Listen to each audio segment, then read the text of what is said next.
Hello and welcome to the next instalment in the EV discussion while riding around Goulburn.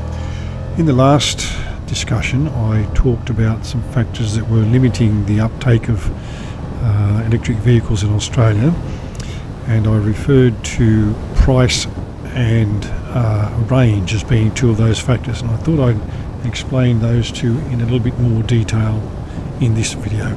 So price, in one sense, is fairly obvious in that we know, for example, when the Nissan Leaf first came out, it was about $60,000. Tesla, which is the poster for electric vehicles, they started around $65,000 and go up to, I think, $200,000. Polestars, $70,000, $80,000 and so forth. Audis, BMWs and other brands like that produce electric vehicles, they're all getting up into the six-figure range or close to it. Recently, for example, I saw a Kia EV6 advertised, I think on pre-order. You can't actually buy them in Australia at the moment, you can pre-order them, and it was quoted at $99,000. Now, I don't mean any disrespect to to Korean motor vehicles at all, but when they first appeared on the Australian market, did we ever think that we would be paying close to $100,000 for a Korean vehicle? I get it that electric vehicles are more expensive because the technology is still new, the batteries are expensive to make and so on, but with prices like that, they are not the cars that people are buying. We might all aspire to a Mercedes or a BMW or an Audi or something like that, but the fact is we buy Toyotas, Mazdas, Hyundais and Kias, and we buy them in large numbers. And as I said in the last video, the median price paid for a car in Australia is somewhere around $33,000 to $36,000. So if you're looking at vehicles that are $90,000 and more, you're in some cases looking at 3 times the median price that people are prepared and able to pay. Now, in many cases there are no ways to make fair comparisons. For example, there are no non-electric versions of Tesla, so you can't make a comparison.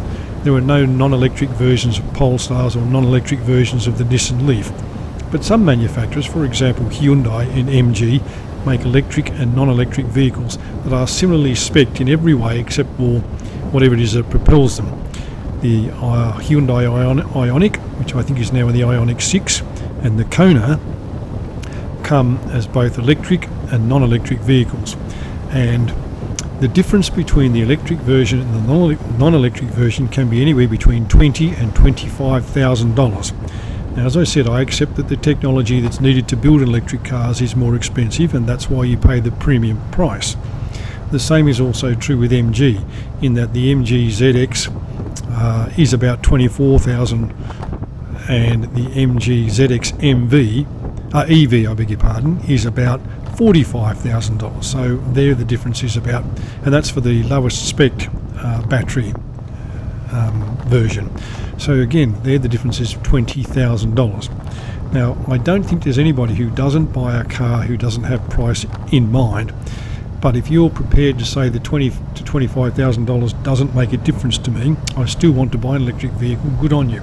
I'm not here to advise you to buy one or not buy one, and I'm not trying to advise you about a particular brand, but I'm saying that if you've paid $20,000 to $25,000 more for your electric vehicle than the similarly spec'd non-electric version of the same car, you have to hold on to that car for an awful long time before you can say, I've saved the $20,000 to $25,000 that I would have spent on fuel.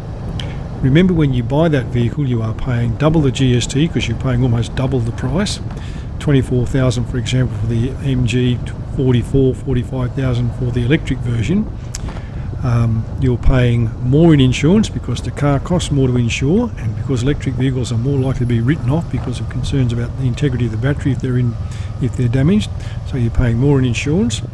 And whilst you're saving on servicing and petrol, those two things are not going to offset the extra, as I say, you're paying in insurance and GST on the insurance every year, plus the initial outlay of $20,000 to $25,000 in difference that you're going to pay to drive it out of the showroom. Keep in mind, yes, some states have various cashbacks and subsidies ranging between $3,000 and $6,000, and that does help to bring the price differential down. I believe Victoria have already abolished theirs. Also, keep in mind the Commonwealth Government has decided to forego the fringe benefits tax on novated leases for electric vehicles, so that does make them more affordable. But at the same time, keep in mind that in Victoria and in other states in the not too distant future, you're going to be paying a road tax of about 2.5 cents per litre based on 15,000 kilometres driven per year, so that the state governments can recoup the money they don't get from you for buying fuel. Bearing in mind, of course, what I said about GST, and all of that GST money goes to the state government.